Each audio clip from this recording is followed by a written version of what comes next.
Hello everyone, welcome back to another video. We're continuing the UbD Like a Boss series, and this is a good one for you everyone. So I like to use analogies, so here is one for you, and I don't want to miss anything, so I'm gonna look down on my notes. All right, so let's jump into it. Imagine you wake up one day, grab your car keys, hop into the car, and you just start driving. You're having a vibes, no GPS, no address, no plan. The music is on and you're just having a vibes, and you're thinking, I'm gonna end up somewhere good today. It's gonna be a good day. Or will you? Will you get to somewhere really awesome? Highly unlikely, or probably not. If you're leaving it to chance, that is. So some of the possibilities, you'll end up being lost, circling around that same gas station 5 times, or you're stuck in traffic with no clue where you're going, or you end up somewhere, but it's probably not somewhere you would like to be, but you just have to make do with it because it's where you end up. Guess what? Believe it or not, this is exactly what happens in some classrooms. It has for sure happened in mine, all right? So it's okay if it has happened in yours, right? No judgment. We teach lessons. We give students activities. We may even throw in a fun project or two. We've all done the fun projects and the kids love them. But if they don't have any clear destination, aka what they're supposed to do with this knowledge in the real world, I call it the so what, then we're just hoping that they will get there on their own. And it's very unlikely that most of them will do that, okay? So how do we help them to get there? That's where our transfer goals come in. These are the students' GPS, the thing that makes sure they don't just memorize a bunch of facts or information for a test, but they know how to use it, the application, the relevance, the so what. So in this video, this one, right, I break down exactly how to write powerful transfer goals that align with UbD. This is the starting point to prepare the students to apply their learning beyond the classroom so that they can do the so what. This is what will help the students to get there. Is the process easy? It's a matter of perspective, but it's not as difficult as some of us would think, right? So if you are that teacher, that curriculum specialist, that instructional coach, or that administrator who has this vision and wants to make the learning less random road trips and more planned adventure, this is for you. Continue watching.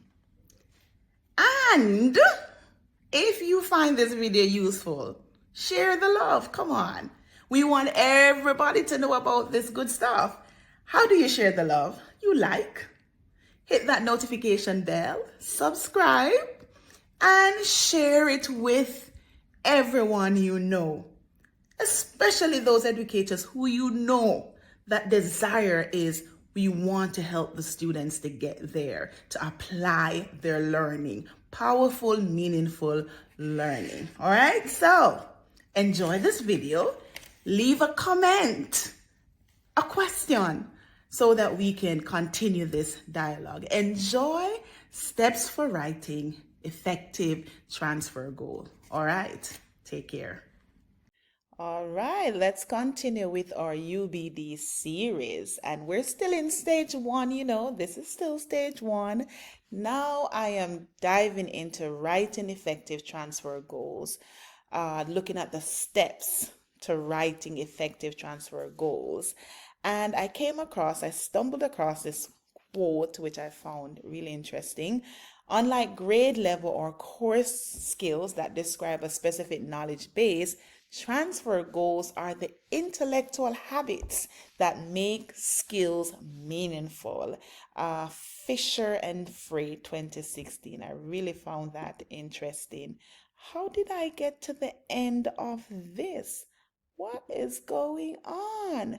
Okay, so we're looking at this particular question. How can we ensure that students apply concepts learned in the classroom to real world situations? And what strategies can we implement to facilitate this transfer? So let's dive in. I am a learner who really function on steps. Like, give me the steps, step by step, what I should do, and I am fine with applying those steps. When I do professional development, I want the steps, make it visible, make it practical. Hence the reason why I am breaking down writing transfer goals into steps, and hopefully these steps can help you on your journey. So let's dive into the steps. Step number one, identify the big ideas and the core skills, right? Big ideas and the core skills. Now you can check out my previous videos on breaking down the standards and how to, break down the standards to find the big ideas, essential questions, and the core skills, because you're going to need these. You're going to play with these to write your transfer goals. So identify your big ideas and core skills. So reflect on those big ideas you want students to learn or to remember in the long term, right? The big ones. And then identify those core skills that you want your students to be able to apply or use independently. So also identify your essential questions. So once you have those, you're ready to dive into your transfer goals and writing your transfer goals. So let's move into step number 2. In step number 2, you're going to then draft the transfer goal using a simple format. For now, keep it simple. We can write this as complex as we want, but if we're just starting out, find a template or find a format that works and draft that goal. So make it straightforward, make it simple. So here is an example on the screen. Students will be able to the skill that you would have identified before in a particular context or situation, right? So it's the students will be able to do this in this context or situation. So an example I have on the screen here that I'm going to use to run throughout this video is students will be able to analyze data to make informed decisions about environmental issues.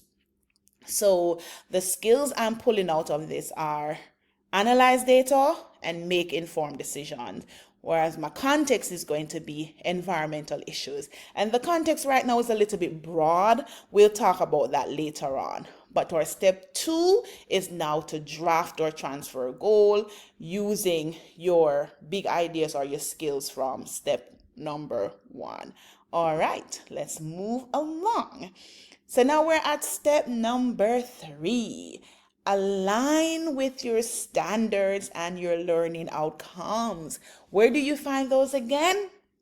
In stage 1 of your UbD framework. So if you don't know what I'm talking about, check out my previous videos where I am doing a UbD Like a Boss series where I am walking you through all the stages, and you can also check out my resources, all right? But anyway, let's continue. So align with the standards and learning outcomes. So you want to make sure that your transfer goal is rooted in the standards or your learning outcome.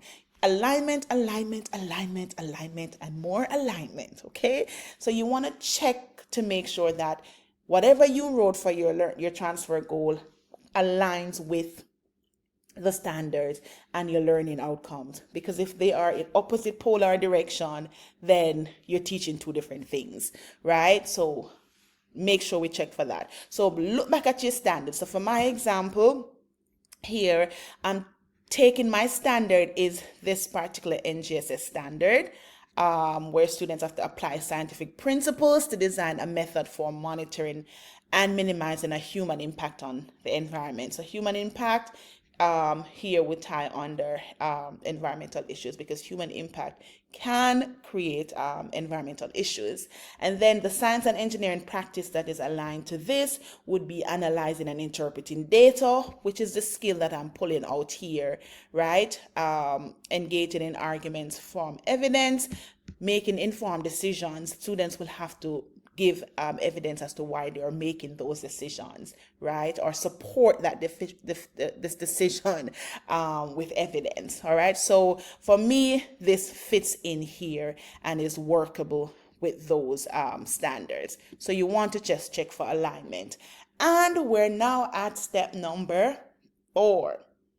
Now, the whole point of transfer goal is for students to be able to independently apply in real world context, right? We want the learning to be relevant, right? We want the learning to students to connect outside of the scope of a topic or unit, cross-curricular, cross-discipline, and it is relevant to their real world context. So you want to now take that goal and now line it up to see if it is now fitting into that real world application. So think about how students might apply this outside of school, right? So look for all those opportunities where that goal is going to fit into a context outside of school.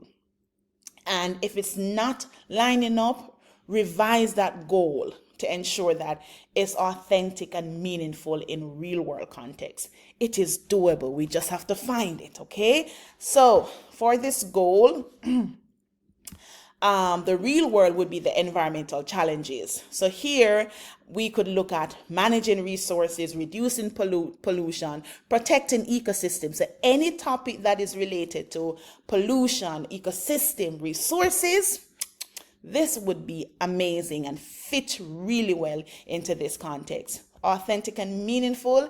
Now, data analysis is a tool. We can look at data analysis as a tool for problem solving. And problem solving is something that students will deal with in every area of their lives, from just making decisions in their homes to medical challenges or anything in their daily lives. They can use data as a tool to make decisions, right? And so it is important that we help students to recognize that using data, we can use data to make decisions in any areas of our lives, okay? So we want to make sure that we are connecting to real world application and that it is authentic and meaningful.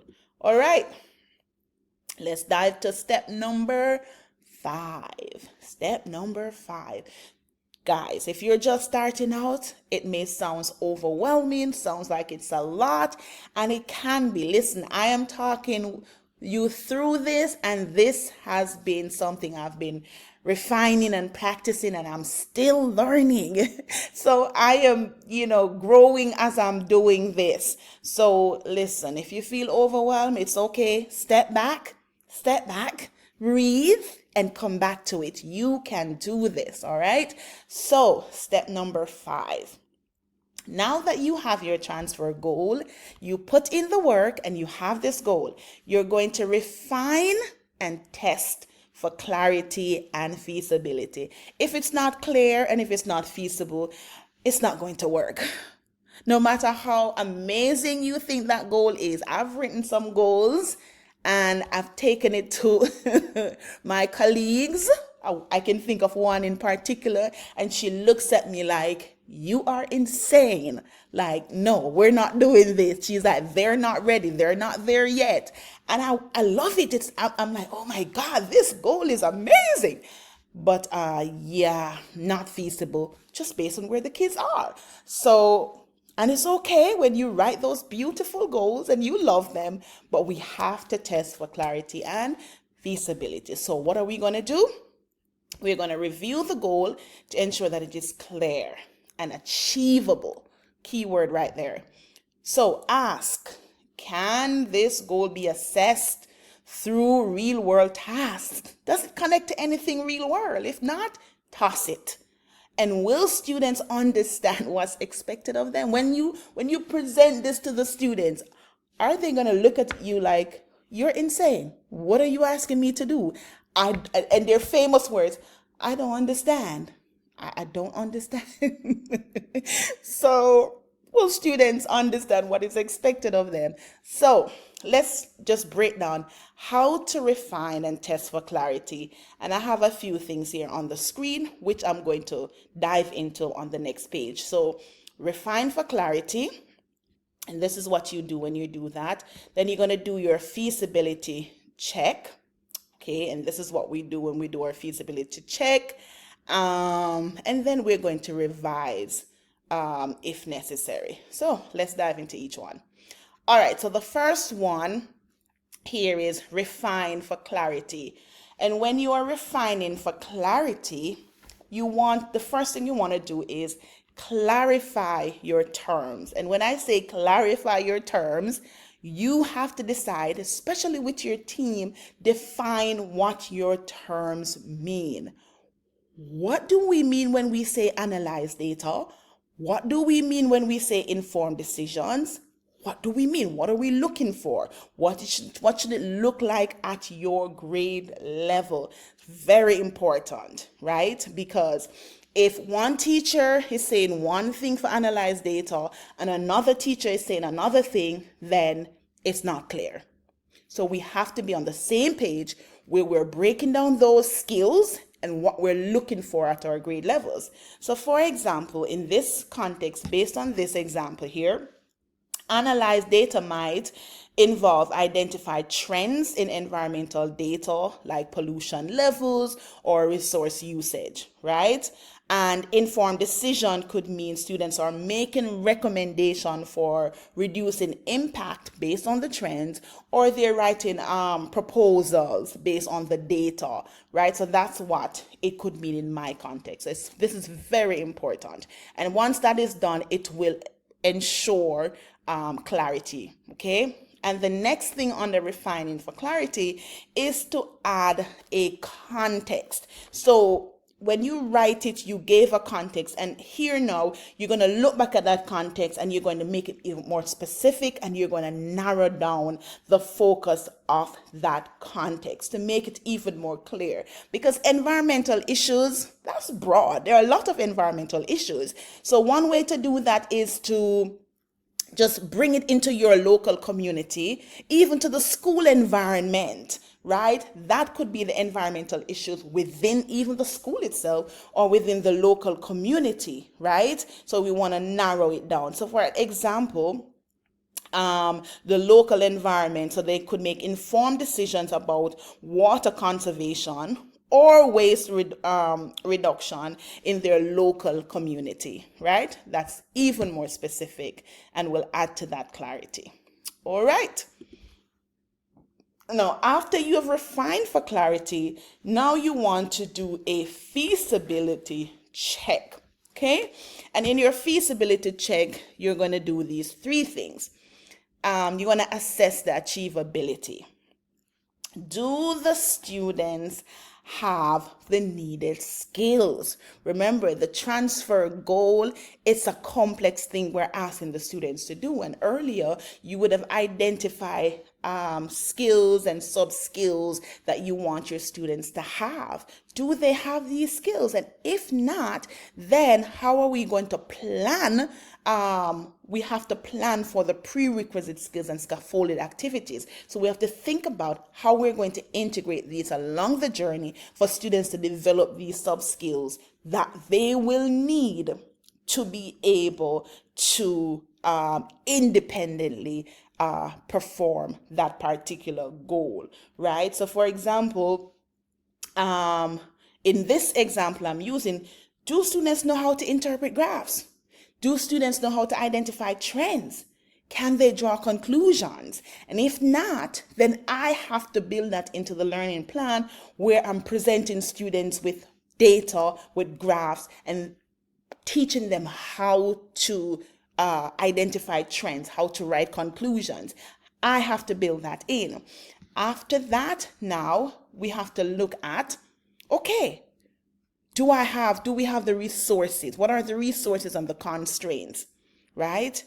Now, if students are dealing with data from a local community, is that data available? Where will they find that data? So we have to go and look to pull up and find data on maybe pollution or air quality or whatever the environmental issue is. We have to look for that data and make sure it's available for students to be able to use. If not, then we may have to provide or create alternative resources. For example, may have to create a data set of local data. So I may have to generate that data and make up that data for students to be able to use. So we'll have to check before we launch this to the students that whatever data or resources we need are available. And then we do now a sample test. Create a sample task or a trial run, right? And present it to the students. And you probably could do this at the start, right? And then even ask their feedback if, do you understand what this is asking you to do? And collect data on the clearness of the goal. Do they understand what the goal is asking of them? You want to assess the difficulty level for your students, right? And what adjustment needs you will need to make before you launch your official transfer goal towards the end of your unit. Okay? All right. And then, now, you have done those two things. You will launch this transfer goal if the goal is clear. If the goal is manageable, because you have collected your data, you've gone through the process with this transfer goal, if there's an action plan in place to develop the skills, and if the resources are available. So if you hit all of these and you're comfortable that yes, this transfer goal, hit all of these targets, then it's good to go. If not, you will have to refine it if it lacks clarity, if it is too broad, the resources are not available, or if it is just too difficult. I know, no matter how beautiful that goal is, if it's too difficult, you were just gonna demotivate the kids.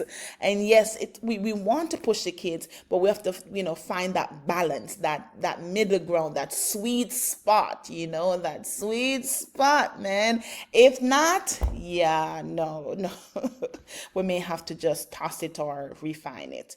All right, now having done that, we're now at step number 6, and I think this is the last step, y'all. And this is where we're going to now chunk this transfer goal and integrate it into the learning plan. Listen, I have written transfer goals and forget about them. And at the end of this unit, I'm like, oh, okay. I've taught the knowledge, I taught the skills, but then forgot about the transfer goal towards the end of the unit. And as a result, some of the prerequisite skills and knowledge, or not even skills and knowledge, but more skills and sub-skills that students needed to have, they did not have. So we fumble with that transfer goal at the end. And it is not fair to the kids at this point when we're trying to get them to independently. You see that word, independently? Yeah, no. So we have to intentionally now map this transfer goal into stage 3 of our learning plan, or UbD framework. We have to. If not, we're going to get to the end and it's going to fall apart, unfortunately. So we chunk and integrate into the learning plan. And how do we do that? We break the goal down, we map it in the learning plan, we create intentional practice, and we have reflection and checkpoints along the way. So let's dive into that, y'all. I'm trying to keep it under 30 minutes, y'all. Ooh. Anywho. Yeah, so the first one is breaking down the goal. And when you do that, you want to break down that goal into the manageable skills or concepts that you need your students to master progressively, right? So take it and break that down into these are the skills, these are the concepts that students need to be able to master, right? And then even further, the sub skills and the knowledge that you want students will build towards to be able to fully apply, fully be able to independently demonstrate that they can carry out that transfer goal. So we want to identify those sub skills and skills and concepts. Then we're going to map that to the learning plan. So you identify those chunks of skills and sub skills and concepts. We're now going to map it into the learning plan. And that's where you're going to create those targeted lessons and activities. Remember, you have your topic on your unit. Your transfer goal is aligned to your learning outcomes. So you're going to be teaching your knowledge and skills related to that topic. It's just that now you're going to work in those additional sub skills that is specifically related to that transfer goal. So look for those opportunities along your learning plan where, okay, I can fit in this sub skill here. I can fit this in here, so that we're now creating this beautiful symmetry along the way in our learning plan. So we're going to create these targeted lessons and activities. And this will include like your scaffolded tasks, your formative assessments, because you have to check to see that the students can demonstrate those skills or sub skills, practice opportunities to reinforce the components or the skills. We have to build in those practice opportunities for students. If we want students to analyze data, we have to build in practice for students to analyze data. If we want students to draw conclusions, we have to build in practice for students to draw conclusions. We have to, okay? And we have to maybe provide scaffolding along the way, because listen, all students are not at the same place.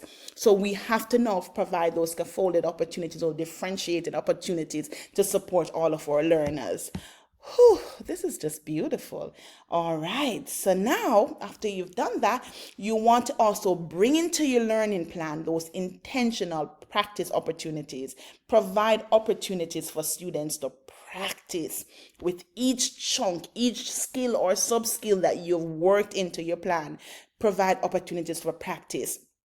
Hands-on activities, discussions, mini projects, right? Depending on what that transfer goal is and what you will be asking students to independently demonstrate, we'll have to provide opportunities for them to practice, to see, then you formative check to see how they're handling those skills or sub-skills, right? And you're providing feedback to them so that they can improve, right? They have to become competent to be able to demonstrate independently. It is that word, independently.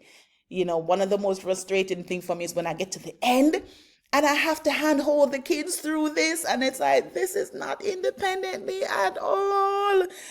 But it is what it is, right? And here, finally, we have to build in reflection and checkpoints along the way. So, you want to build in those reflections for students to evaluate their progress toward the goal and help them to see how each skill connects to the broader purpose of the learning. So reflect along every step of the way. All right, and we are at the end, 6 steps. And I hope something was said that you understood and that you'll be able to take these 6 steps and apply them to writing and creating your transfer goals for whatever unit or topic you're doing. And listen, I have some examples on the screen, but listen, Right? I am here to help you along this journey, particularly in science, because that's my specialty. So, if you're interested and then you don't want to go through all of these steps, that's okay. That is okay. I have created a transfer goal bank for K to 12 science, and I will be putting those out. So check the link in the description box below, and you can just grab your transfer goal. I try to have them aligned to a couple of science curricula, and in the document, it will indicate which curricula they are aligned with. All right, enough said. Here are some examples on the screen, which you can look at for math, for ELA, of what this could look like, and I also include the context. So pause this video and just read them at your own on your own time, because you can pause this video and you can skip and jump to wherever you are interested in. That is perfectly fine. And now here are some examples for science and social studies. Okay, so yeah, transfer goals can be written for every single discipline, no exception. Okay, all right. So here also, listen, we're working smarter, yes, not harder. So with the beautiful AI now in education that we have access to, use the AI to support the process. Leverage the power of AI in this process. Why do it by yourself when these amazing tools are out there to support us? Guys, come on now. I use it all the time to help me to brainstorm ideas, right? And here I talk about how you can use it to brainstorm ideas. You can ask it to provide real world situations. Sometimes I have a unit and I have an idea of what my real world context is, but I need to finesse it, and I go to the AI and say, listen, I need you to give me some real world situations for this topic. Beautiful, beautiful examples. I use it sometimes to refine the language to make sure that the wording is clear, you can use it to generate sample assessments, formative assessments to check the skills, and students understand those skills along the way. And you can use it to get feedback as a feedback loop to provide you with feedback on whether the goal is realistic, if it aligns with your UbD stages, if it is clear. Listen, you can plug your transfer goal into your ChatGPT and help it to finesse it for you. And here we are at the end of this amazing journey with steps to writing transfer goals. And at the end, why not pause and reflect? So here are some reflective questions on the screen. Again, pause and grab one, grab your journal, however you process, and reflect on one or two or all of these reflective questions. Number 2 says, how do my current lesson plans encourage or discourage students from applying their knowledge and skills beyond the classroom? What adjustments can I make to better prioritize transfer goal? Is that last part I'm jumping in because I'm going to say, listen, go back to this video if you're not yet integrating your transfer goal in your lesson plan and in the learning plan stage of your UbD template. This video is a great tool to use to step-by-step map your transfer goal. Okay, so why not? All right, thank you guys for joining me on this journey. Check out my resources. Check out the resources that are linked in the description box below. And guys, please remember to like, to subscribe, to share, to give this video a thumbs up. Let us grow this channel. Listen, we want to impact one educator in one classroom somewhere on the planet, because if we impact one teacher, then many students will be impacted. Oh, remember, we explore, we learn, we create, we grow. Come on now, join me on this journey of learning, creating, growing, exploring, and check out my quick guide to transfer goals. It's a powerful tool. So if you want to dive more into transfer goals, check out that resource. All right.